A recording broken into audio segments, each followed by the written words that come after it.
Well, I mean, I don't really care what side of the debate you're on, Matt, but I'm just surprised that you're on the movement side for Battlefield 6. You want people to be wall running, bunny hopping around, like 360 no scoping. Yep. I guess you're a gamer, so you need that extra skill ceiling, right? I just, I want it in a different game, not in Battlefield, right? I don't need the dolphin diving, no scoping, the momentum keeping mechanic. I don't know what you call it. What do you call it when you can jump and like Called skill level cap. Oh, that's It's called it. skill. I just wasn't timing my jumps right. I think that's why I don't like it, is because I can't do it properly. So that's why I'm so excited for not wall running in Black Ops 7, but wall bouncing. Yeah, they were like wall jumping. They said they weren't going to have jetpacks. It's like something else or whatever. They're like, no, it's not the same thing, guys. We're like, it looks like the same thing. The debate we're referring to is the Battlefield 6 movement debate, which a lot of people have weighed in on, and I can't tell if it's a big debate or if it's just being presented as a big debate, because DICE has also weighed in on it, and they're like, oh yeah, we're going to tune that down because that's crazy. And then there's like a big hubbub about it, and they're like, no, the movement was great. I loved it. And then other people are like, what are you talking about? It looks insane with people bouncing off of the walls and gliding over the ground and sliding, shotgunning somebody and then jumping and shotgunning somebody in midair, like just parkour gunplay. It looks like a gun food. It looks ridiculous. Yeah. Where are you on the debate? Well, I thought you just said that I'm clearly on the movement side. Sure. Obviously. I think what they're doing is great. I'm older now. I would rather just run down a street, aim my weapon at something, and have an engagement. Right? That's what I consider to be a fun little shooter engagement. Yeah. I don't think it's going to be as insane as people are making it out to be. What it sounds like is they're trying to minimize the fringe cases where you would see those crazy players who would slide, like you said, bunny hopping around, keeping their momentum in really unnatural ways that you would not really expect to see in kind of more of a more, because Battlefield it's not a realistic FPS. People who claim it's like it's real. No, it's not. It's trying to be more authentic. But for a more authentic experience, it definitely completely blows that idea out of the water when you see someone bunny hopping around like a lunatic, right? Yeah. So the game's trying to look real. So they put all this effort into everything looking as real as possible, and then you want some dude Supermaning it around the level, and you're like, oh, that kind of throws me off. So, to my understanding, all they're doing is making it where if you jump or you're sliding, you're going to be less accurate with your weapon, which makes sense because you wouldn't really see soldiers doing that, right? Once again, going to more authentic. And they're also going to limit the amount you can jump, like bunny hop, and keep your momentum that way. Yeah. And so as long as you weren't really doing that in the beta, you're not really going to probably experience any difference to the movement. They didn't reduce your movement speed. They're not, adjusting. I don't even think they're adjusting the slide distance or anything like that. It's just literally if you are someone who was trying to take it to the extreme, which I feel like maybe the 1% of the player base was. That number is completely made up. That even. It's been interesting because I've seen a lot of kind of bigger names in the FPS world comment on this. COD players often favoring the crazier movement side of things. And then Battlefield players often favoring, not a rule across the board, but Battlefield players generally favoring the more traditional boots on the ground style movement, less crazy exploit stuff. I'm surprised that there was such a debate about it, but I think that debate is coming because the game looks appealing to a much larger audience this time around. And it's bringing in non-Battlefield audience people who are like, whoa, this looks sick. Oh, I thought the movement was going to be crazy like this the whole time. Oh, I'm upset that they're tuning it down. But yeah. I like movement shooters, but I like them when it's a movement shooter, Not everything needs to be one. And I get that it adds another skill ceiling. It adds another skill value, so that's not just about everything else that would involve skill.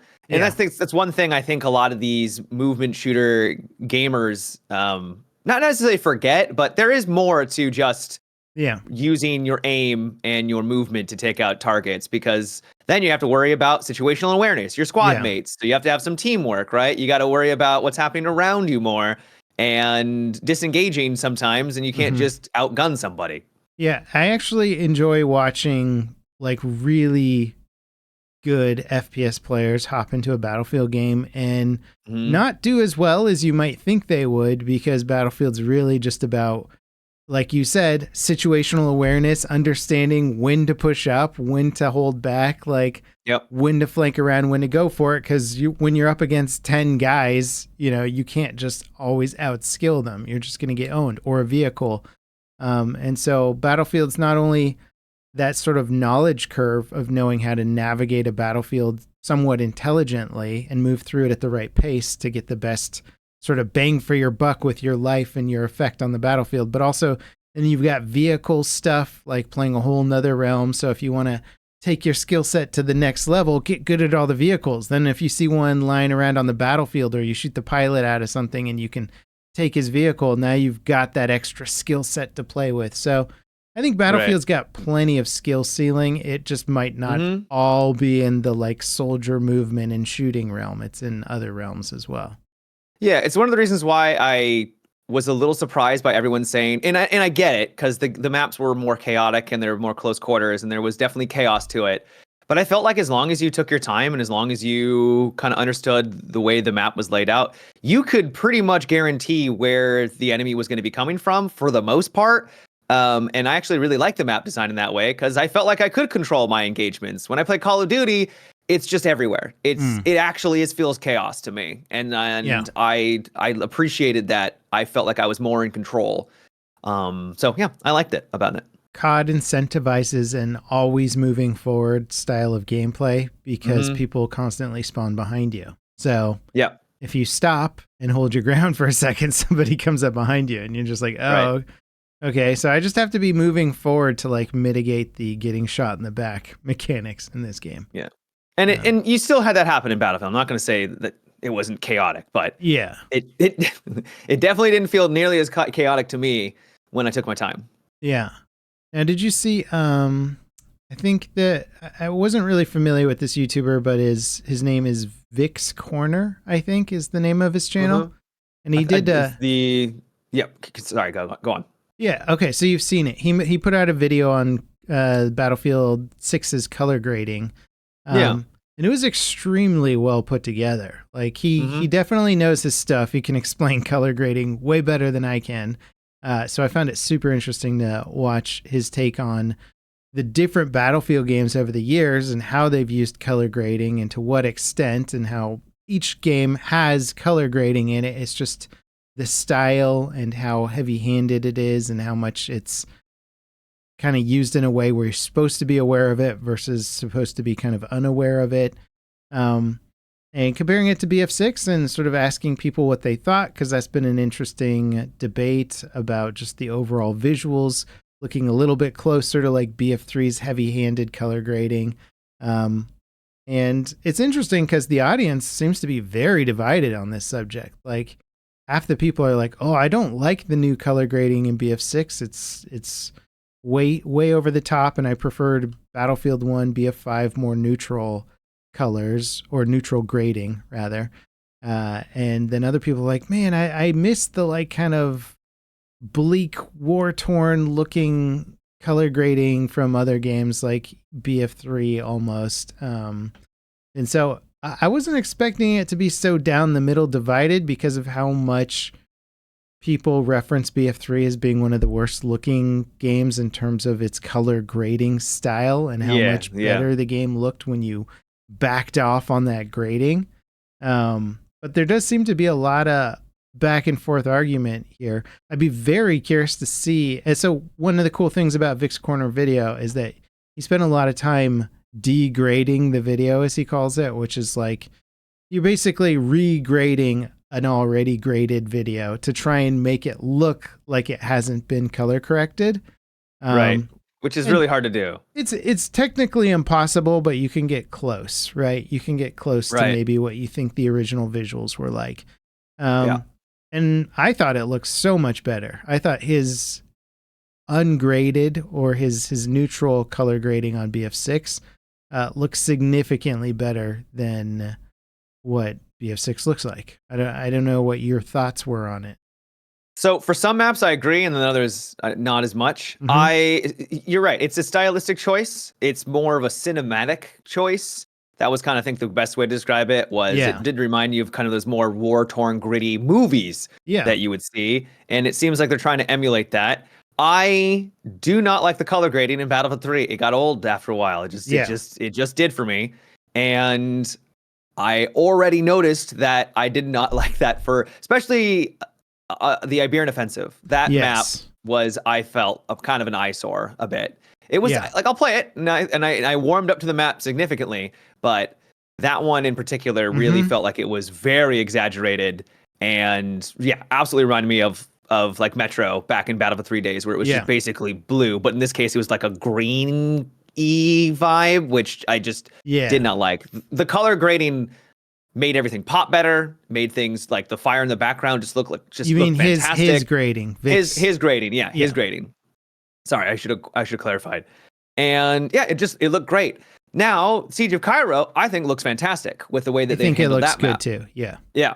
So I believe DICE has come out and said that it's not actually a filter, it is a certain type of way of we make the map, so the entire map is made this way. But the way they describe it is basically a roundabout way to describe. Basically, they added a filter on all their textures. Yeah. Oh, I didn't see an official post on that. That's weird. I think it was not an official, but it was like a developer, I believe, came out and said that that's how they made it. So they actually modify that.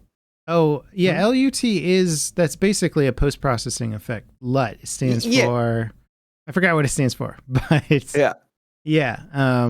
it's essentially a color profile to put into a post-processing and effect. it was basically it was like semantics, kind of. It's like what you're describing sort of sounds like a filter, but not exactly a filter.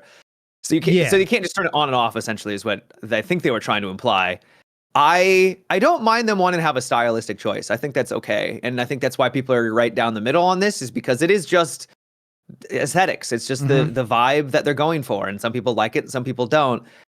I don't think it's a big deal, but I also wish that they would maybe tone down some of the maps, like Iberian Offensive and Liberation Peak in particular. Also was a little bit too extreme.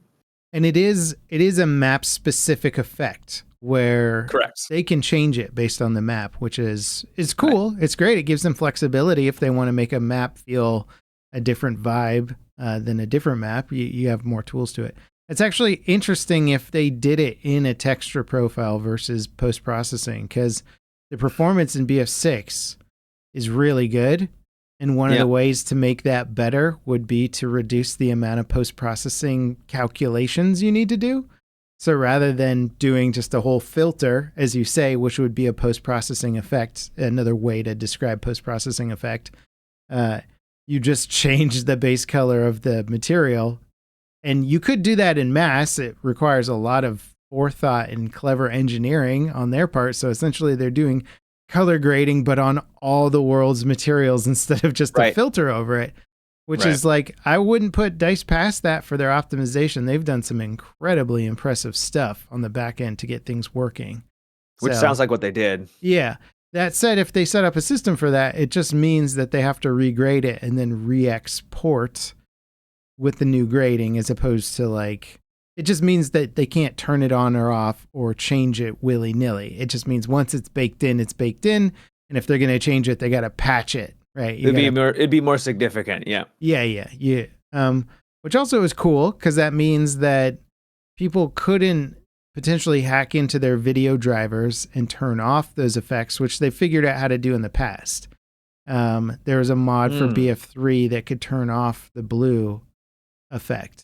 Made it look like an entirely different game. Yeah, it totally did. So this would kind of prevent you from doing that, or you'd have to actually regrade over that to try and neutralize the effect, which would add performance to the experience, add cost. You also wouldn't be able to just go into NVIDIA like settings and adjust the saturation and change things on that, because it's literally different for every single map. It's not like they just put like a blue filter across every map. Right, it's right, different yeah. for every single one. You'd be like, cool, I made Cairo look the way I want it to, and then you play different maps, and then you're it like, swaps oh god, this looks terrible. Yeah, it would look terrible. It's interesting. I think it's a fun debate, and it's without question, like you said, it's influenced by film styling, right? It's not influenced by like real world, because we're not, aside from doing photo filters, which again is just manipulating our perception of the real world. It's just adding a heavy-handed style, which was popularized from war films. But as I've mentioned, I think even in past podcasts, when you watch a war film, you watch it for like an hour and a half, 2 hours, and then you're done. And it's doing something a little different than a war game to a degree, because you're stuck in your military game for usually longer play sessions, and you keep coming back to it, and you're like, oh, am I still going to be stuck in this drab and dreary visual effect the entire time, which is what you were saying. You got tired of BF3's color grading pretty fast, which I also agree with. I was done with it quite quickly. Still one of my favorite games like ever, but it gets old. It just does. I like color. I like seeing not anything bright and vibrant, but just color. What'd you think of DICE's sort of fix-it list that they came out with, talking about Well, according to the internet, because I'm a streamer, that means I'm trying to ruin the game, and means I hate all of the changes. Man, have you noticed like lately? I don't know what you're talking about. Literally, like I go onto Reddit and it's just like a bunch of posts about how streamers want to ruin the game. They're all parasites. They're all like, they want all the worst changes. I'm like, I'm over here like, did you tell them everything. Matt? We're not supposed to tell them our grand plans, dude. Come on. Oh, that we're trying to ruin the game? Yeah, come on. Yeah. So like I see that post and I'm like, oh my god, what have streamers done now? And what did we do? I'm curious. Well, it was the idea of the jumping and being able to, the whole movement debate, right? And I was like, no, I agree with every single part of that. I really want to mention Battlefield 4, for the most part, when it first came out, was like boots on the ground, everything. But now, because people have abused the movement, they got like the Zuzu jumping. It looks ridiculous when you fight against certain players that are like jumping around like lunatics. Like, it's awful, and I hate it. And so I'm hoping that they're nipping this in the bud.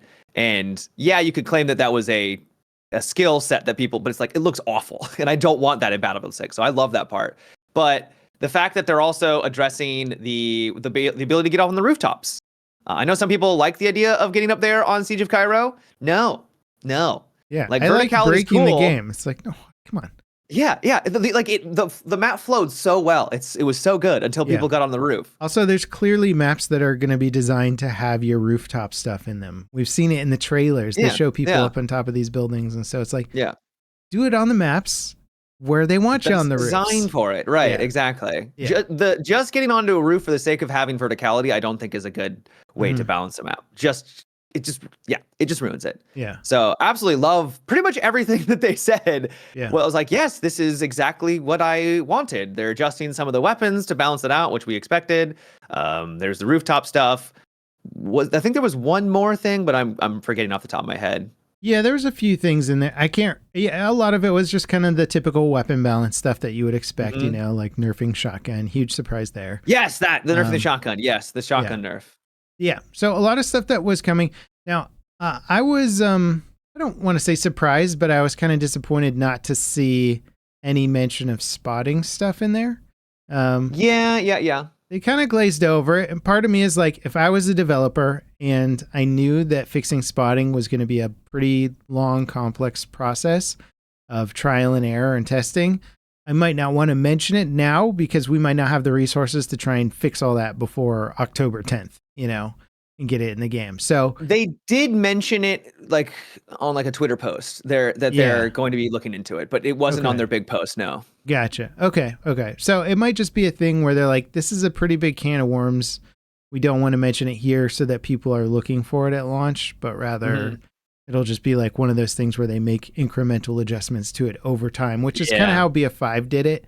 We didn't get a big visual fix all at once. It's sort of happened, and then people are like, this is worse, and then a little bit more happened, and then finally there's like one big final patch, and they're like, it's good now, and we're like, okay, it's much better. Good job. Yeah.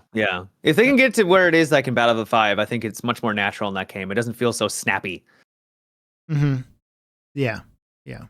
We'll see if they get that that auto exposure dialed down a bit too. I was editing some footage today and just looking at it, I was like, man, this is really intense. There's just so many moments of like an interior of a building just goes solid black as I'm like going to enter it. And yes. And I'm still shooting at the little diamonds above enemies, but I can't. I'm like going back frame by frame. I'm like, I'm shooting at a pitch black room at diamonds, like it's not great. It's not my favorite, Yeah. But I had that too. A lot more moments than I would have liked where smoke propagates, not necessarily because someone threw down a smoke screen sometimes, but just because there's just so much ambient stuff in the environment to make it feel more real, which is great.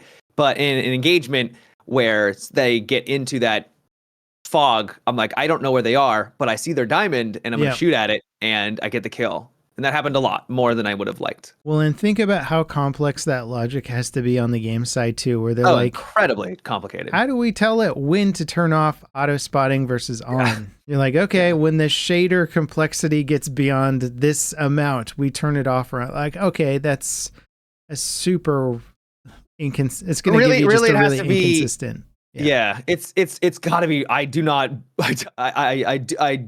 I'm worried. But I do not. I can't even think of the phrase right now. It's going to be hard for them to do. You don't envy. And I don't envy. Thank you. Yeah. My brain completely farted there. All right. The only thing I think they can really try to nail down is with actual smoke that people throw down. I had some moments where I think I'd get shot through smoke, and I'm like, "How did you do that?" And it's probably because of auto spotting. Yeah. I can only imagine. Oh, and yeah. That sucked. Yeah. One of the nice things about still editing video is that I get to look back and watch my gameplay back frame by frame. And I'm like, oh, here's a clip of me having no visual identity on an enemy, but seeing their spot perfectly through a giant cloud of smoke and just wasting them, And I got a truckload of clips like that where I'm just like, oh, I feel bad for that guy. Obviously, I'm going to take the kill because I get killed like that all the time. You're just going to do it. Of course you are. Yeah, it's a problem. So they got to fix it. And it's like, smoke is hard to do fairly in video games. Like, remember how big it was when Counter-Strike redid their smoke and it like turned into this like, it looks super fake, right? It turns into this kind of like perfect spherical thing. Dome. Yeah. And that's what they did to make it more fair, but they really had to like get rid of all those weird edge cases because there's just too many of them. And so Battlefield wants the realistic smoke, and you're like, cool, now we have like a billion edge cases because you have to have the trade-offs. Yeah. Well, what's so common is that it's all about the backlighting too. So you throw down the smoke. If you don't have backlighting behind you, you're invisible. If your opponent has backlighting behind them, they've got a silhouette through the smoke. So then you see the guy and then you shoot him. You're like, I guess it's realistic, but it also kind of sucks when the guy throws down a smoke and is like, all right, I should be clear to cross this corridor now. Oh, no, backlighting. Dang it. So. But I'm, as I said, there's trade-offs. I'm okay with edge cases because there's no way they're going to be able to make it perfect. They just got to make it feel at least relatively fair. Did you see the one stat? I don't know if many people noticed this. The amount of helicopters and tanks that were taken out during the beta. Oh, no, I didn't see the stat. They were basically identical. So the same amount of helicopters got taken out with the same amount of tanks. What? Yeah. Wait. It seems like you would kill way more tanks than you would helicopters. Exactly. What? Exactly. I mean, I think I killed at least like 20 tanks. There was one map. Maybe 50. I don't know. There was a single map with helicopters on it. Yeah. And every other map except for Empire State had tanks on it. And to have tanks be the same amount of destroyed tanks compared to helicopters got to be wrong, dude. Come helicopters got absolutely ruined on Liberation Peak. They were a death trap, essentially, is what I'm trying to describe. Yeah. Well, I mean, I think they said they're going to fix it already, but every engineer having the heat-seeking missile as an option, you're just like, That's broken, like, completely. Well, not only that, but it just never felt like the helicopter. It didn't move very well. No. So there's that. And then the gunner never really felt like it was all that lethal. Every time I was with someone, I would fly by and I'd like get a couple hits on people, and they would never die. I was like, I'm clearly doing something wrong, but it did not feel nearly as lethal when I was as the gunner to like just strafe over a point and get like at least one person that was trying to lock onto you. And because literally any class now, not any class, but any type of player, a recon on the side who's using a bolt action, but he's not a recon anymore, he's an engineer or what have you, can lock on now. Also probably made it quite challenging too. Yeah. I mean, I killed a helicopter with the personnel carrier, the armored personnel carrier. Like, the shots are slow, but the choppers are so sluggish that when they go to turn around and they're just not moving, you're like, go, hit it with the APC, and like three shots and the thing like is completely disabled and falling out of the sky. I was like, okay, I guess everything. I think I've killed the chopper with just about everything on the map. Like the 50 cal in the back of a Jeep does incredible damage to them as well. Yeah. Like, which I think is cool. It just needs to have, if it's going to be a glass cannon, then at least make it a cannon, right? Well, where we can kind of retaliate. Well, okay, so and also helicopters on a medium-sized map, which is what that was. Yeah. It's a hard game. It works on urban maps where you have a lot of cover to dive behind, and then a good pilot can get behind it. But that map had like a central peak and then like sort of a ravine off to the side. So your only options were like try and dive into the ravine, hopefully not crash, or somehow get behind the peak, which was like the smallest amount of cover. So yeah, there's just points on the map where you're like, oh, okay, I'm like 30 seconds away from cover. I'm just not going to get there before whatever's shooting at me is going to kill me. What was wild is like you show yourself for like 4 seconds and like someone's locking onto you. It was just nuts. And I think it's because every engineer basically had a singer. And can you once imagine? That's gone, can you imagine when there's going to be an assignment like shoot down 10 helicopters? Oh God. Like nobody's going to fly a helicopter for like a month or something. Yeah. I can see the crappy assignments coming because they were not my favorite during the beta. So hopefully, I don't know. I'm less concerned about the assignments these days. I'm less of a completionist than I used to be, but yeah, if we get like a nice healthy dose. I remember BF3 assignments, they had ones where it was like kill 10 players with like an EOD bot or something like that. And then like the games for like a week or two would just be like EODs driving everywhere and just like slowly burning people to death. And you're like, I'm not even playing a normal round right now. It's just everybody driving EODs at each other. Like, isn't this fun? You're like, I guess maybe for like a round. It gets goofy for a bit, but I wouldn't want to make a challenge out of it. Yeah. That's the thing is like it's like the name is challenge. And so they're supposed to be challenging, but they're fun challenge. Usually just it's usually just obnoxious. Yeah, fun challenge. A lot of people just see it as just a kind of a roadblock to get more XP. They don't really see it as I'm doing this because it's hard. I'm doing it because I have to, because that's the way to level up. Yeah. Well, and I found the engineer challenge in the beta to be obnoxious too, because the amount of repairing you had to do combined with the people competing with you for those repair points just made it absolutely the worst challenge ever. It was slow. And so, and all you have to do is like rewrite it and be like, get this many repair points or damage points against vehicle. Now you can do either. You can repair or you can damage. Okay, cool. Now you've got two things to do, and you don't just have to be linked up to another tank driver that you are the rep guy for. But right now in Battlefield 2042, because a lot of people are going back and playing. We could probably talk about that because I don't think we mentioned it last podcast. Yeah. Is the new update to 2042. We mentioned it, but you hadn't played it yet because it came out that day. Yes. So you hadn't started streaming it. So you hadn't. That's true. Yeah. The challenges. Good to be back, Matt. Yeah. Oh, it's good. I mean, I've had my fun. I've enjoyed it. It's fine. 2042 is fine. I'm not going to sit here and just dunk on it. It's been dunked on enough. It's an okay game. Yeah. But the So it's a free battle pass, which is awesome. They didn't have to do that. And they added in so many new skins. And I'm like, DICE, I thought this game was dead. Why are you spending resources on this? You could have spent those resources on making them into Battlefield 6, which they kind of did, because a few of them will be unlocked for Battlefield 6, which is why so many people are playing right now. But man, some of those challenges. There's one where you have to get like 1,000 damage with an incendiary grenade, which I never use incendiary grenades because they just never work for me. I hate it. It's miserable. It's awful. Yeah.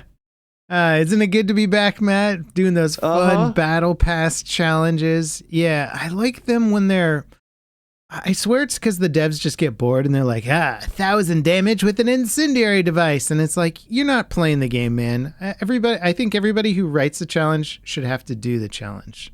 And then we'll see some actual good writing coming out where they're like, just do a bunch of grenade damage. Not too much, but you can pick your grenade. There was another one where you had to revive people in smoke. And that was the only way you had to get like 10 revives in smoke. And so I'm over here throwing down a smoke screen. And in the time it takes me to throw down the grenade, the person has either given up because people just give up for some reason in that game, like every Battlefield, or another medic goes up and goes, and I'm just like, no, that's mine. Stop it. I hated it so much. Yeah. It was so annoying. Yep. DICE has been notoriously terrible at writing challenges, and I have videos from BF3 ranting about how bad their challenges are. Yeah. And I think there was like a game, one of the Battlefields, where they like loosened up a bit and made it more like general writing, where it was like, just get a bunch of damage with this class or something. You remember Battlefield 5? Yeah. For the gold skins, some of them were like, all right, so you got to be prone on an objective and you got to get kills in one life. It was like, what is this? Yeah. No. There was one for the sniper to get gold skins or something with like a bolt action rifle. You had to be prone on an objective, but you had to get like defensive kills. So like you couldn't be attacking and you couldn't be shooting somebody who was defending an objective. You had to be defending your objective while prone and getting like headshot kills with a bolt action rifle. And then you had to get like 10 of them in a single round. Yeah. So if it ended before you got bonkers. 10, you're just like this isn't even a skill issue at this point. This is do you happen to be in the right situation at the right time? Are you on a flag where for whatever reason, at least 10 guys are going to attack you, of which you will get all of those kills with it is just pure insanity. It's misery. And I want to find the guy who wrote that assignment and have a word with them because it was a nice discussion. It was just mean. It was cruel. It really was. I agree. I thought that it was nonsense. It was ridiculous. God, I had blocked that, Matt. You just brought it back up. I think, you sound like you're getting a little riled up over it. Years of therapy to repress, to get over that one, Matt. I've regressed now back into it. You have. I apologize. I didn't mean to. Yeah. So, I saw you were super hyped for Black Ops 7. Yeah. Do you remember when we co-op played one of the Black Ops games together? No, I don't. Well, we quit before we beat it. I don't remember. I legitimately don't remember at all. We were trying. Which one it was? It was the one where the guy goes, train goes boom. Do you remember that? Where we co-opted that one? Yeah, you could co-op it. Oh man. I didn't know. It was super buggy and jank. So we got to a mission and we kept failing because some weird bug or something happened. And we're like, you want to just not do this anymore? And I was like, yeah, that works for me. And then we just stopped. But so I think they had co-op on one of the old Black Ops. I assume that was a Black Ops game, but they all blend together, dude. They do at this point. Yeah, they really do. I mean, I like Call of Duty. So which I guess is the bad thing to say when you're a Battlefield fan these days, because everyone cares, I guess. But I genuinely enjoy Call of Duty because it's what it does is entertaining. It's like popcorn. I like popcorn, and the campaigns are popcorn. So I'm looking forward to it. But it's not hitting the same way. I'm not like, yeah, that looks awesome. I'm like, yeah, it looks neat. I'll play it. Yeah. What? I It's play video hard games to. for a living. Do you think they're just oversaturating? Because I mean, COD's doing a release every year, for the most part. They've been doing that for like a decade now. I know, but do you think it's sort of gotten to the point where you're 100%. it doesn't. Looking at whatever Black Ops 7 is going to be is just like, yeah, that kind of looks like one of the other games that I can't even remember the name of at this point because it all just kind of blends together. Mm-hmm. Did you see the leak? I completely agree. Maybe we chatted about this last podcast, but there's that leak about Byron that I don't know if this is legit, but like some interview or some chat or something about him saying that they want to try and get the franchise to yearly release for Battlefield. Did you see that? I did hear about that, yeah. And please no. Yeah, same. I'm on the same boat. Because there, it would turn into the COD effect, which is like it would. Here's minor incremental updates for just a very bland, formulaic, sort of passionless game, right? Because they've got 3 giant dev studios all working. Yeah. And so it's not like it's just one company just churning them out at like a rapid pace. They're giving them a solid 3 years to make, which is a decent amount of time for a Call of Duty title. Like there's only, so they could do something similar for Battlefield. If they do need to do that, because they're a company and they want to make as much goddamn money as possible, I would be okay with like having 2 dev studios where they would bounce between each other and then have like a 2 or a 3 year gap in between. So then those devs get about 4 or 5 years to work on each one. And then there's also, a couple years in between, but it's not like a big gap. I'd be okay with that. 2 year gap is more acceptable, Yeah. Battlefield fans are, and I mean, that's what EA was actually doing for a few, though. I think BF4 came out. With one studio. Yeah. Well, no, I think, didn't BF4 come out like 2 years after BF3 or something? They had a 2 year cadence until, I think it was Battlefield 1, where it was 3. Yeah. So I'd be okay with a 2 year gap, assuming they gave each studio enough time to cook. You don't want them to just crank out a copy of the last game or whatever. Mm-hmm. But yeah, I don't want a 1 year gap seems too hard to maintain, and you're not going to do enough fun stuff with it, probably, Yeah.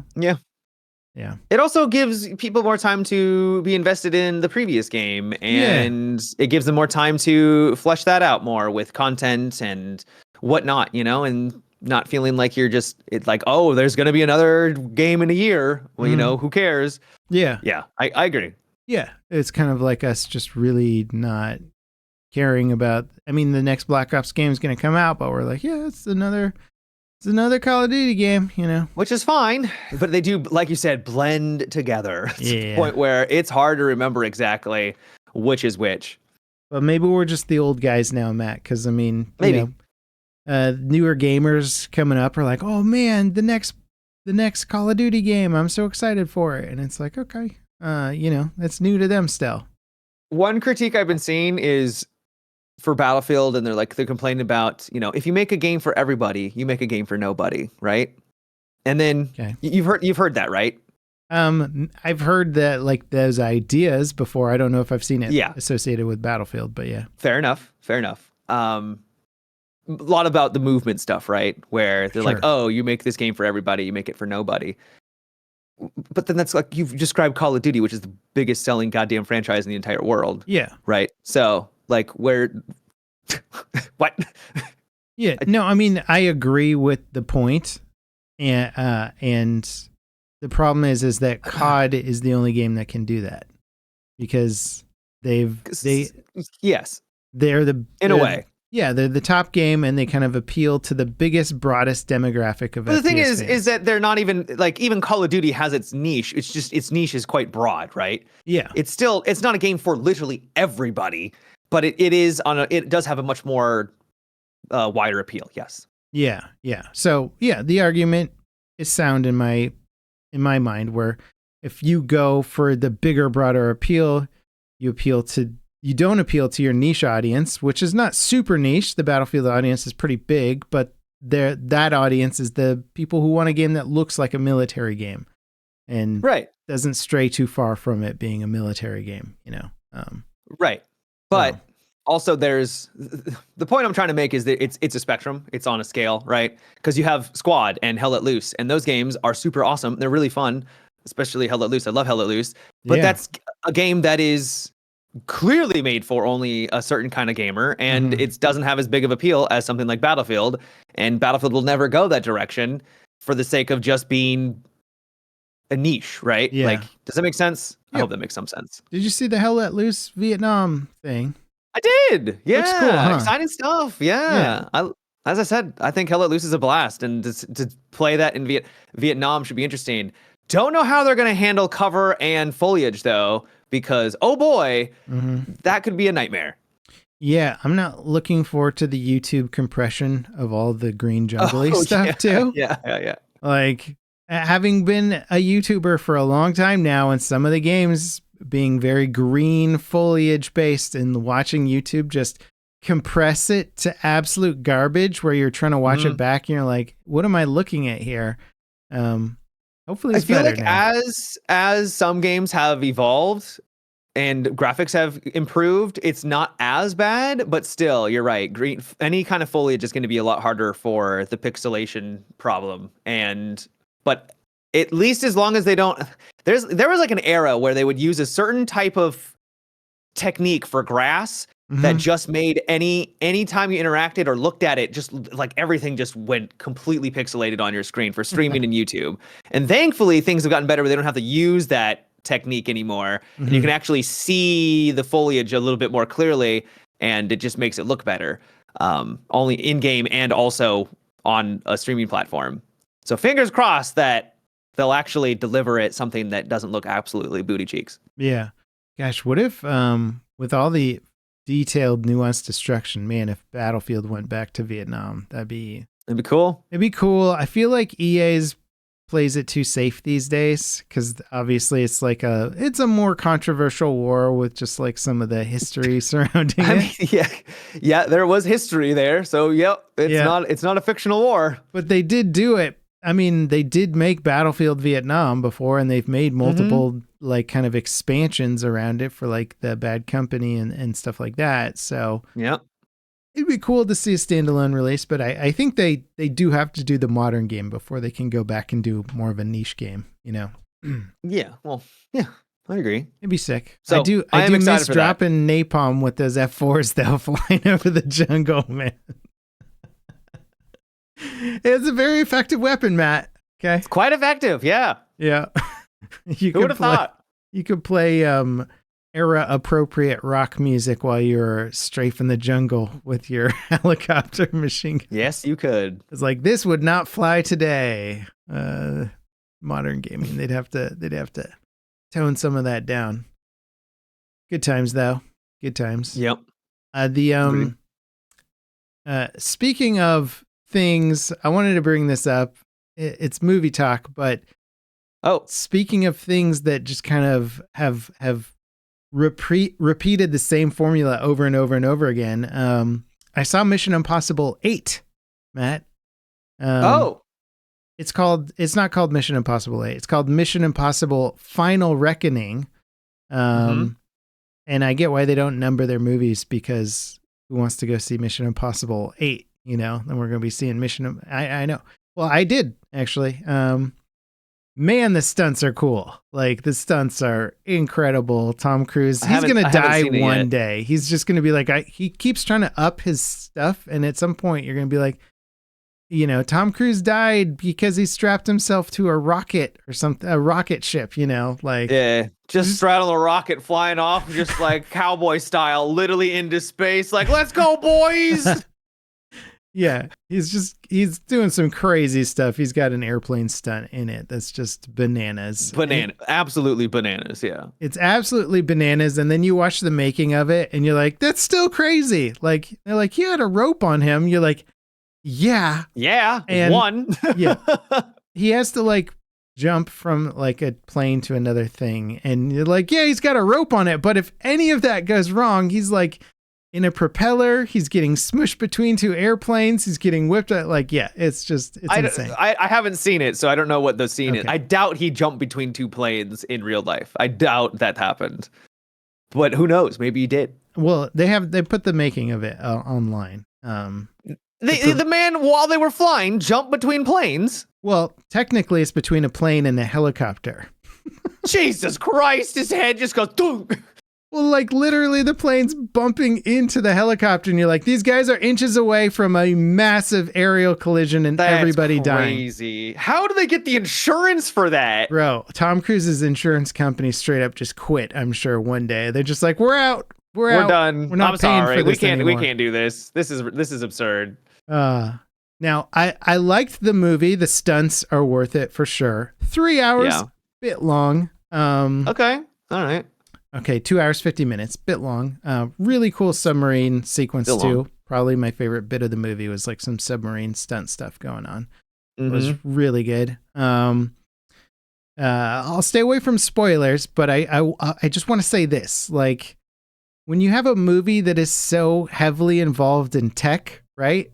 Mission Impossible has been like hacking and coming up with technology to do a thing that lets them get in or break into a place. And then the place has got security and they explain the tech, the security and all that stuff. You got to respect some form of reality a little bit. Just a little. They literally take off. There's literally these masks they put on. They rip them off, and it's like a brand new person. There's no way. They've got so much sci-fi in that. Well, you know what's funny is like Mission Impossible started. You remember the first Tom Cruise Mission Impossible where it was like, you know, they're breaking into a facility to steal a list, and there's double and triple crosses and all that stuff. Okay, cool. It's over the top, but semi-grounded, right? You can still kind of relate to it. Like this one is like they're dealing, and this isn't a spoiler because it's a continuation of the last movie, and it's this is just the premise. They're dealing with like an AI super entity that's like taking over the world, and we're dealing with like a doomsday apocalypse scenarios here that are like super sci-fi and crazy, and then like they have to like defeat it, and it's like it's basically turns into like a we're saving the planet scenario. So they've gone from hacking in to like stop the leaking of like some sort of covert ops agent list to the world is going to end and you are the only man that can stop it. It's the Marvel effect. You got to start off with. That's what it feels like. Yeah. Yeah. You start off with Iron Man, and then by the end, half of the entire universe is being deleted, right? Like that's just how it goes. Yeah. Yeah. Okay. Okay, let me just rant on this one plot hole. Go for it. I'm here. There's so many plot holes. There's 1,000 plot holes, but the movie moves so quickly that you're like, I don't even get how that works. And like, too late, we're in a car chase. And you're like, okay, whatever. So there's a sequence, and this isn't really a spoiler. I won't say why they're. This isn't really a spoiler. I won't say why they're not doing data.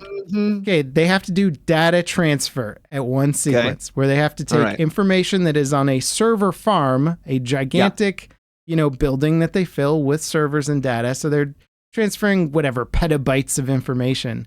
And at one point, they're like, so how are we going to take, all the data off of like what is a building's worth of computers off and like take it away? And they're just like, so they're like, Luther, the guy who's been in like every Mission Impossible movie, who's their hacker, their tech guy, like, he wrote a 5D like data chip tech thing. Like 5D? I don't know what that means. Fifth dimension. Cool. And they're like, and one of the guys goes, I thought this technology was theoretical. And then he goes, no, Luther made it. And I go, hang on a sec. That's not a plot hole. That's just a MacGuffin. Okay. Yeah. So the guy on your team, the guy who's the hacker on your team was like, hang on, let me just invent a chip that can do what an entire server farm can do. And only I will have invented this, and every other tech corporation on the planet that would die to have this technology and invent it. He's like, I was saving it for this one mission. You're like, what are you talking about? It's like they could have been like, we need a time machine. He's like, lucky for you, I built one. I was saving it for the right mission. It's like, I mean, I was just going to bring that up. Like, that's basically what they did in Marvel. They just have a lot of stuff like that. Yeah, right. So it sort of turns into that thing where you're like, okay, like somebody's just going to like whip out a little piece of technology that's like, it can do the thing. And you're like, okay, like whoever wrote the script has no bearing on like tech or anything, which is tough when the movie is so tech based, where you're like, we're dealing with computers and AI and viruses and all this stuff. And then the people writing it are just like have a topical understanding at best. And you're like, all right, Yeah. I mean, it's not really a rant, but at I the end of liked the day, the movie. Yeah. At the end of the day, it is a Mission Impossible where it's just meant to be fun action ride with Tom Cruise doing fun stunts and having fun moments. And so far, they've done a very good job with that. Yeah. He does a lot of running in it, so I got my money's worth. Oh, I love a good Tom Cruise run. Yeah. It's just like there's a scene where he's running. He's just hauling ass. He looks like he's in the savannah or something like that. He looks like a cheetah, and he's just like, whoosh, and I'm like, this is what I paid money for. Yeah, the way they frame it too really makes him look like he's just absolutely hauling. Where they put him in like a really tight area, and they get the camera up close, and then it just looks like he's just absolutely booking it.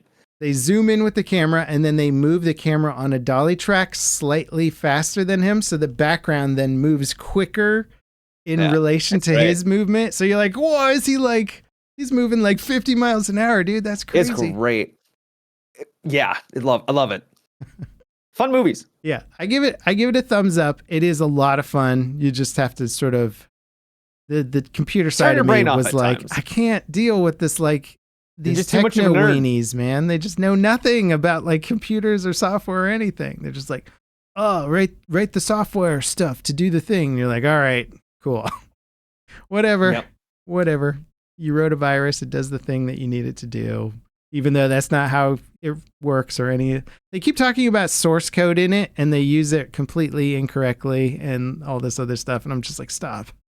You're killing me. You're killing me. Yeah. The Metal Gear Solid Delta remaster thing. Did you hear about that? Yeah, it's coming out, I believe, in like a day, or it's already out by the time the podcast's out. Yeah. So it's kicked up the whole like Unreal Engine 5 performance debate because apparently the game runs like absolute garbage. No. Which is, I mean, obviously it should run better, but I am getting tired of seeing people just being like, man, every UE5 game runs like absolute trash. And then you're like, what about these 20 examples? And then you forget about it. Yeah. I don't know. It just gets annoying seeing the same argument being brought up. It's like video games cause violence or argument or something. You're like, okay, like we've been through this enough. There's been enough counterpoints now, but anyway, I just keep seeing the articles and the posts about how like UE5 is ruining game development because so many games perform poorly on UE5. And it's like, maybe it's because that game was like, didn't have enough budget or time to actually perform, like optimize, they just shoved it out the door.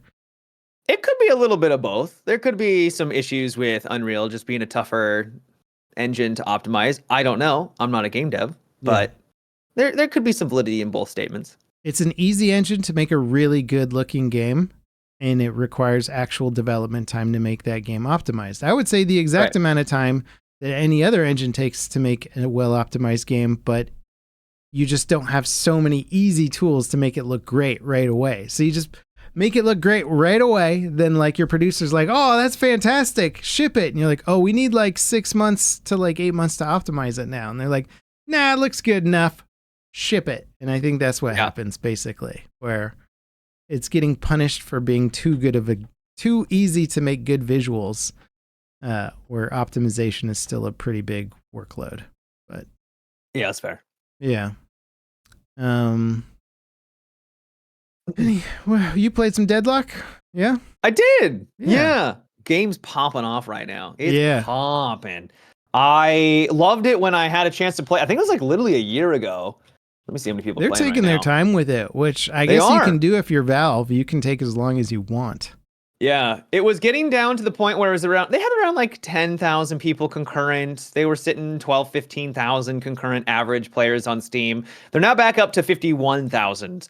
Okay. They've been updating it since it was originally. They're like, hey, here it is about a year ago. I think it was about a year, and there was 4 lanes. There was a lot of art and assets that were just not even in the game. Mm-hmm. Like there was literally just white boxes, and it was clearly an alpha. I believe it's still in an alpha. Now it's 3 lanes. It's a MOBA for those that are not aware, but it's a third-person MOBA. And they're going currently through a release of, I think it's 6 heroes. Yeah. 6 characters. And the community votes every single day on which one they want next. And then it will come out in about, like, I think they roll out every 3 days. So it's literally just this revolving door of brand new characters that are really well made. And it's just, God, the game is so addicting.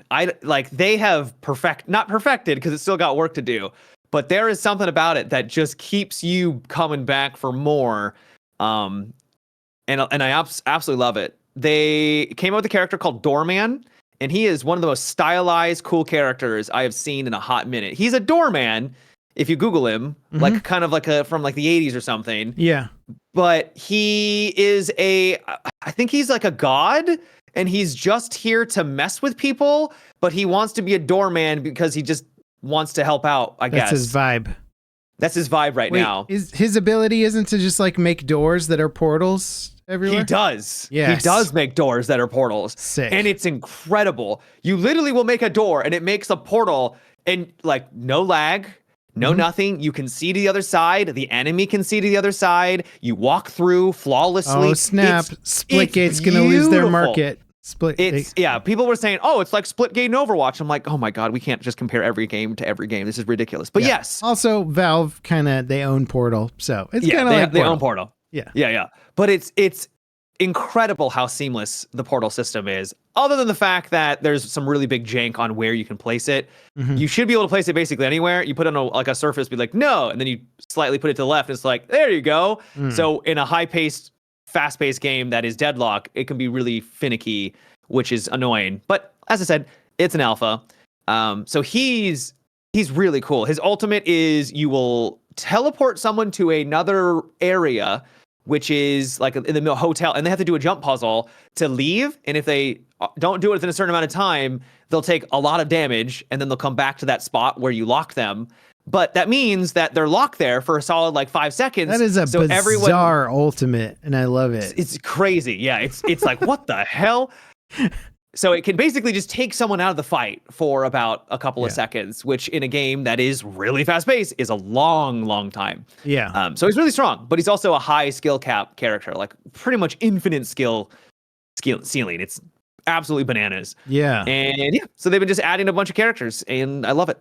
Dang, Valve is gonna like fully launch this game at some point, and it's just gonna like obliterate. I feel it's gonna become. I think it'll do quite well. Yes. Yeah. Some you could argue like, oh, it went down to like 10,000, and that must mean the hype is gone. And it's like, but like the gray box version of it, you know? Yeah, and I think people just were like, okay, I had my fun. I'm gonna come back when there's more. Yeah. And lo and behold, there's now more, and it's so much more polished and stuff. Where it's really good. It's very, very fun. Is the game tracking like progression, or is it kind of resetting everything all the time? Where it's like, yeah, you're not gonna like retain like stats like long term. So anything you do now isn't gonna like carry over long term. No. Yeah. I don't know how it's gonna look when the game comes out. It is Valve, so they like with Dota, all their heroes are free. And then you get skins, right? That's how they monetize it. I don't know how they're going to monetize it but I think it's just going to be like Dota, where everything's unlocked and you just play the game and monetize with it. Yes. Yeah. I don't know how the progression is going to function.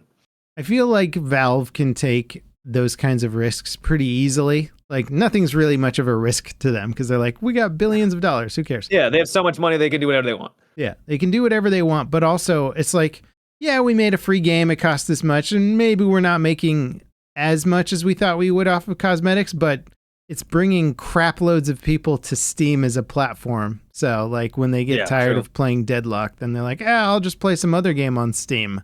And now you're on the platform. So, like, it's all a win for them.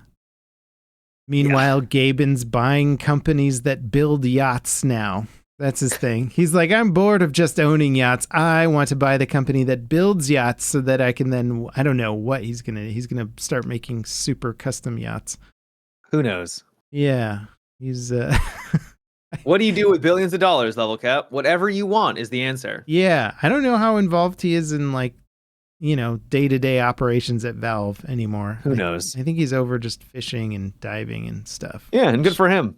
Yeah, I mean, to each their own, man. I can't fault the guy for making it. Basically, he's like, I can do whatever I want. I can fault him a little bit. I'm not a fan of the gambling in Counter-Strike. I find that to be real gross that people still gloss over the fact that Valve is just like, hey, we have gambling and there's kids involved and, you know, whatever. Yeah. It's always creeped me out. I've never appreciated that part. Yeah. Also, I think they need to take a page out of Epic's book, where Epic's game store now. The percentage, yeah. Yeah. If you're an indie dev, you don't owe Epic Games anything on your first $1 million that you make on your indie title. What a great deal for small devs that have really low budgets and low profit margins, where like the 30% Valve cut up front sinks half of them, you know, because they're like, we're not making enough to continue development, guys. Sorry, we've got to close the doors.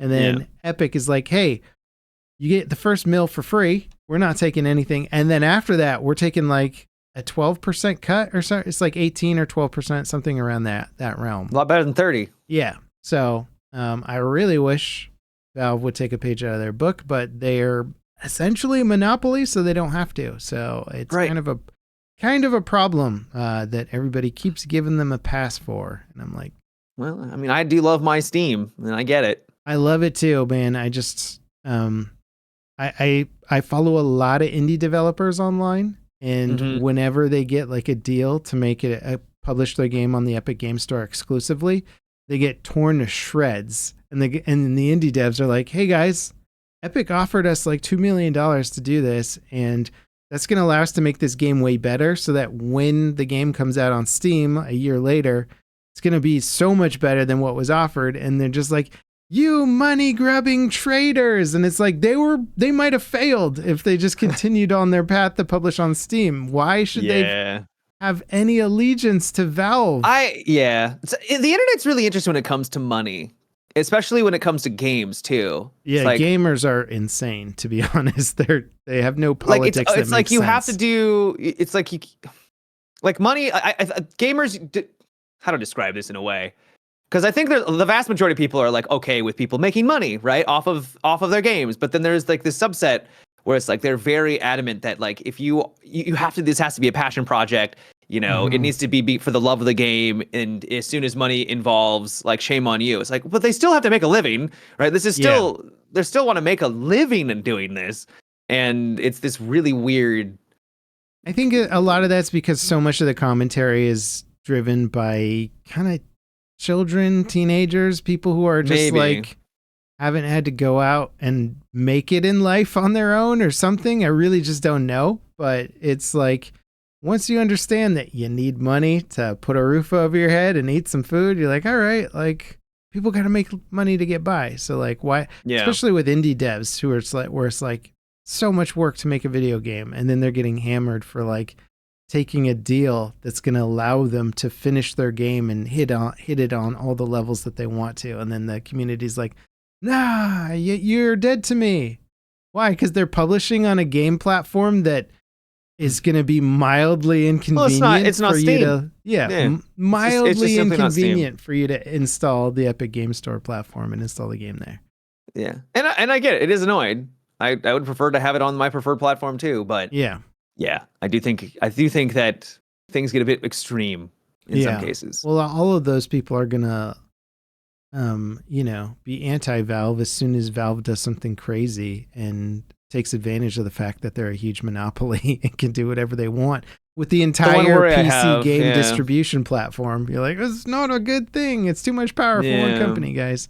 Yeah. It's going to happen someday. Gaben's going to retire or whatever, and then somebody else is going to be like, we're going to charge this much money and, turn it into an NFT marketplace or whatever they're going to do. Oh, God.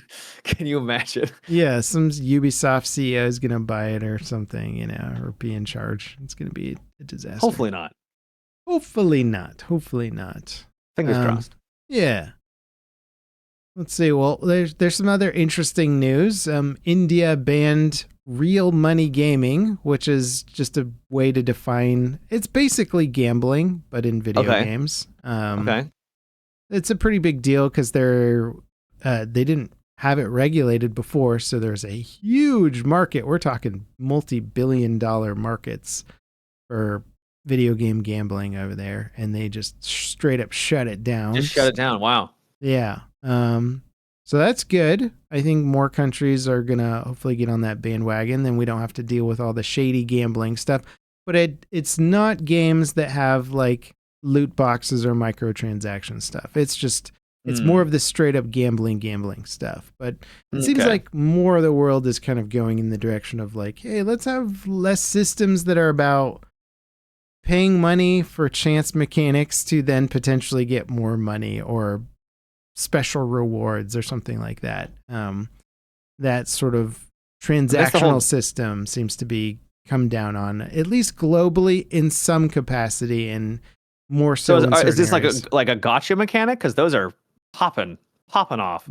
No, India's ban is more on like, from what I read, it more was traditional gambling. Yeah, you can get money from doing a thing. So like, if it was like one of those games where you breed animals or whatever, and then like you could get a super rare animal, and then maybe you could trade that animal for actual currency, which you could then cash out with, then that I believe would be illegal. So all that kind of stuff, yeah, is gonna. So it's a more roundabout gambling. I see. Yeah, because that's what most of the games who are kind of trying to get around our ancient gambling laws do. It's a game. Yeah. But you can, cash out. So it's still gambling.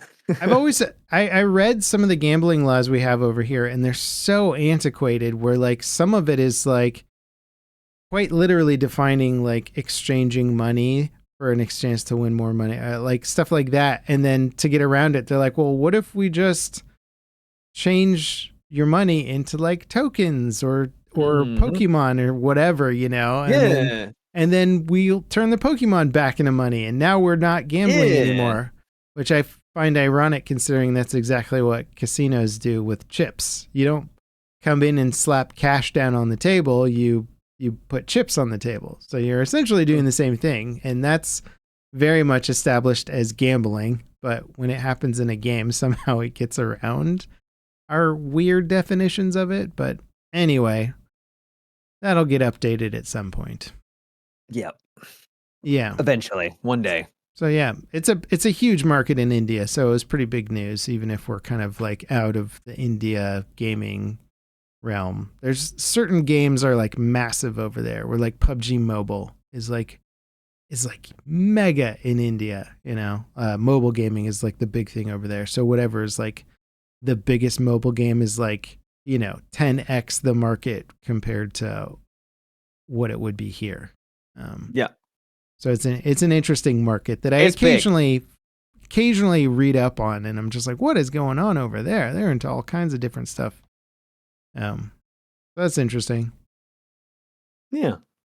Bioshock 4 laid off a bunch of its studio, and they brought one of the old developers back to try and right the ship. Apparently Bioshock 4 is doing some weird stuff, and they're going to try and save the game or something. I don't know, but I wouldn't say I've given up on Bioshock, but the Kevin Levine, I can't remember I don't know how I remember his name. He's now working on that Judas title, which I'm super intrigued by. Because he's the original creator. I believe he's the original creator of Bioshock. So they brought one of them back. That's the one I'm more interested in. Mm-hmm. Yeah. Well, the thing about I liked the Bioshock games, but they were so impactful stylistically that everybody ripped off their style, and now it's not as special anymore, which is kind of a shame. To a degree. But do you know what I mean? Like a little bit, yeah. There's so many games that come out where like, oh, it's sort of a Bioshocky game, Like it's become the term. That's a good point. And you're like, it was so good and so influential that everybody's like, we got to steal this in some way. And then, and now the new Bioshock games that come out, you're like, oh yeah, it's not as exciting because I've played 50 knockoffs in between that one and the sequel, Yeah, that's fair. But there's something about the king returning home, Papa coming home, you being like, all right, I'll show you how it's really done. And it's true. So I wish them the best. Yeah. I often reference Prey as like one of my favorite sort of Bioshocky style clones. Okay. Yeah.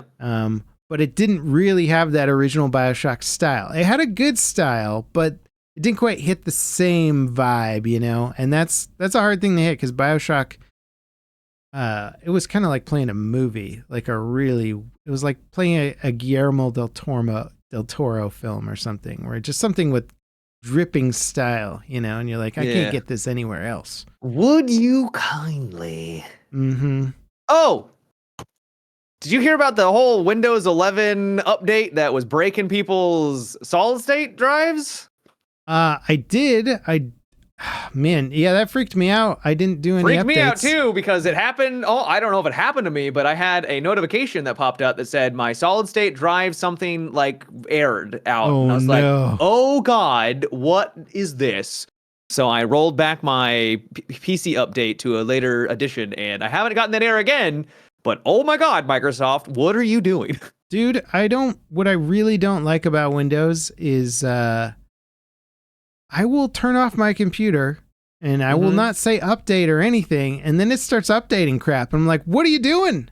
I didn't say update, dude. Chill out on the updates. Or I'll say, it'll be like, you sure you don't want to update? You want to update right now? And I'll be like, no, remind me later. No, leave me alone. And then all of a sudden my computer somehow figures out how to update itself when I never click an accept button.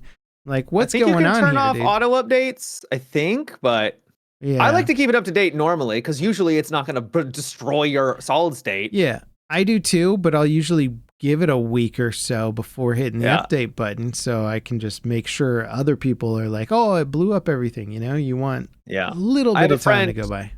Whose solid state died and he's now on an HDD drive and that sucks a lot.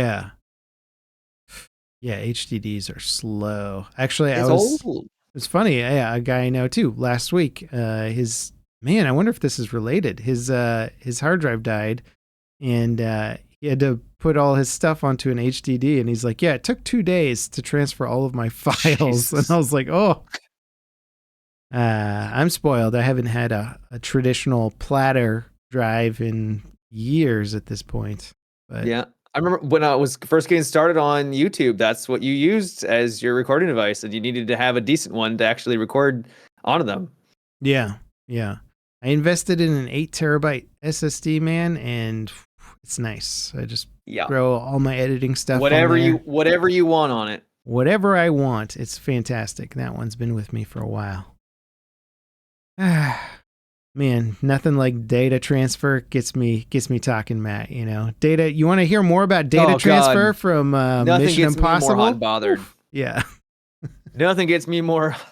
Whew, baby. There was actually a funny. I think I was watching somebody's review of Star Wars Rogue One, and they're like, whoever wrote this script is really into data transfer, and it showed like all the clips of them transferring files and like stuff, and they're like, why we're changing the formats of like where we're storing files like 5 times in this sequence. It's going onto this drive and then uploaded to this thing and then transmitted via satellite to that ship, and then they unplug it with a different drive. Like whoever wrote this script is like really obsessed with like data transfer. And I was thinking about it. I was like, they kind of are, aren't they? Yeah. We got to get the files, Matt. We got to get the files. Uploading the files. It's complete. I love movie sequences where they're like, that's like the thing where they're like, it's 87% done. Like, I just need one more minute. I need one more minute, guys. Another minute, fellas. Okay. Yeah. I hate those sequences. I don't know why. Maybe because they just give me anxiety. Data transfer anxiety. I get it. Yeah. That's, oh man. Yeah. I had that at the Battlefield event when I was uploading my footage. Can only imagine. Yeah. I was uploading the footage on the thing and they kept resetting the computers in mass. And my God, I forgot. Yeah. Yeah. And I came around to my PC. I was like, because it said like 2 hours to finish your upload. I was like, oh, that's going to take a while. All right, I'll come back. And then like everything had restarted. And I was like, these guys just restart the computers randomly. I'm never going to finish my file transfer, dude. You got it out there though. Yeah. It was my own little Mission Impossible. I got it. You got it done. I hacked in. Well, any other game stuff you want to chat about? Not really. I didn't play a ton of different games this week, unfortunately. Play a little Project Zomboid, but it's Project Zomboid. Just grinding that 2042 challenges and loving every minute. Just getting in there and shooting operators or specialists, sorry. Oh, yeah. Well, at least they don't have their little quips anymore, Thank God. The game immediately got better after they just removed that. Yeah. You're like, oh, why am I not angry right now? The world is torn apart by weather. People are scraping by. Angel does it again. Jesus Christ, this tonal shift is so bad. You know what's so great about that is the trailer. Remember that original trailer where the world actually looks cool and dilapidated and there's like this briefcase exchange thing and stuff is just going bad? You're like, whoa, like this, okay, you're building a world here. Cool. Let's see where this goes. There was like a special weapon satellite that was like tied into everything. There's like satellite stuff. Yeah. So this was like part of the whole NOPAT narrative. And they're like fighting over these, and that's like where the extraction game was. You're fighting over these satellite data disks. Oh yeah.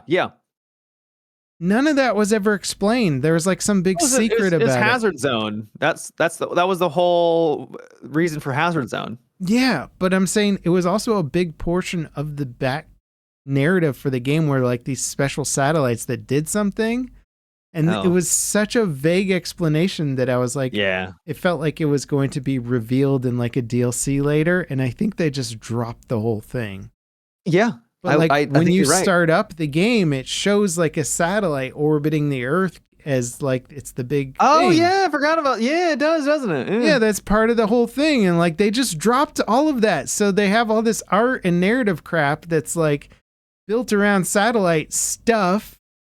And then they're just like, yeah, we were going to do a thing and now we don't. And you're like, okay, but it's still all over your game everywhere. And so we're just it's almost as if Battlefield 2042 wasn't ready for release and it came out half baked. Yeah.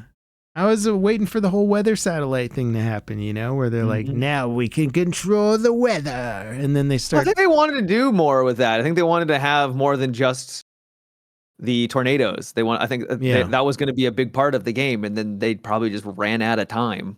I wanted an ice ray. So you'd be like, "Oh, I'm going to flank you, bro," and then I'd be like, "Not today, ice ray." That would be sick. Yeah. So instead of a tornado, there's just this giant ice beam that just nukes, an objective. It would be sick. Yeah. Yeah. It'd be stupid. It would be sick. It would be so stupid. In 1 week, everybody would be like, "Ice ray, OP. I hate ice ray. I'm just frozen in block of ice for 5 minutes now. This is the worst game mechanic ever." Yeah, and it probably would be pretty dumb.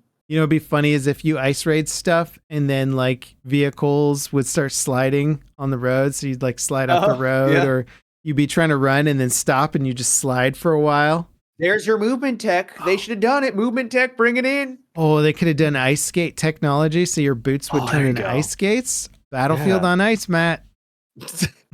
Coming to a theater near you. This is what's going to happen if they start doing yearly releases of the Battlefield franchise. We're going to get stupid crap like Battlefield on Ice or like... You got to try to make it different. And so you got to, that's when the dumb ideas come out. You know what? The more we talk about it, the more I'm selling myself on this. We could have Battlefield goes to space. Okay. Zero G Battlefield. Actually, unironically, I would love to have like an actual space Battlefield. That'd be sick. Yeah, nobody else would like it because they don't have any imaginations, but I would like it. I want my Zero G astronaut shooter game. I like them. Or Battlefield on the moon or Mars. Hey, we're just colonizing Mars, but the bad guys are colonizing it too. Now we got to fight over Mars, right? Yeah. I mean, the color grading would be pretty limited in that one, but there would be. Maybe it's terraforming Mars. It would be sick to have a moon-based map. Like, let's be real. That would be awesome. Dude, there's an indie dev making a moon FPS combat game that looks like basically Battlefield on the moon, and I'm all for it. I'm like, this is cool as shit. There's like, I wish them luck. Trenches on the moon and stuff, and like guys manning the trenches and like artillery cannons. I'm like, oh. I don't know. But then all you see, the background is literally just black because there's no atmosphere. Yeah, precisely. And everybody's got like a honking spacesuit on, which I'm like, yeah, it just looks sick. I want that. I want DICE to make that game. That'd be dope. It would be cool. Moon trench warfare would be like Battlefield 1, but on the moon. Then they'd have to make spacesuits for horses, Matt, so you could have how space would you do cavalry. explosions? Like explosions wouldn't really, because there's no oxygen, right? Yeah. Oh, that'd be the best part is you save a ton on sound design, you know? There you go. Yeah, you wouldn't have that would be, there's like no, that is the problem. There's no atmosphere, literally and figuratively. There's no atmosphere. Like you wouldn't be able to, the ambience of the noise of the soundscape would just be gone. Yeah. Yeah. Well, in those astronaut shooter games, the computer chips simulate the audio. You could have it simulated, yeah. You could do something. And then when you get hit with an EMP, it knocks out your audio, and then you got that Saving Private Ryan sequence where you're like, oh, I'm disoriented and I can't hear anything, and then it sort of comes back in. Yeah. And I honestly think they would need to do something like that, because there was that astronaut game, that first-person shooter, and it was really cool. But man, having it be silent the entire time was so like disorienting, and just it really takes you out of it after a while. Where I'm like, there was two, not as engaging. There was the first one, Shattered Horizon, which I think was good, and I think it's the game that you might be talking about, where I think so. The audio was pretty limited, and then they did something that I remember the studio's name is called Surgical Scalpels, which I thought was a very weird name. What the name?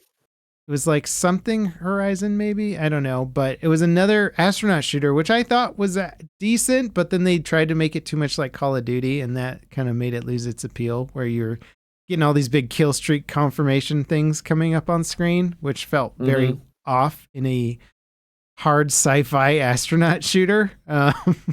Like it's either hard sci-fi or it's Call of Duty. Pick one. Yeah. You know? Yeah. But that one had more audio in space that I thought they did a really good job. Man, I wanted that game to do well. I remember chatting with the devs and like, boy, you guys could do some really fun sort of like bigger game that wasn't just TDM in space, you know? Some and sort of they like didn't. big mode. And they're like, yeah, we've got plans for that. I'm like, that should have been the plan. Like instead of whatever this TDM garbage is. Yeah. Yeah. I really wanted that game to do well. It didn't. Yeah, me too. Yeah, at times.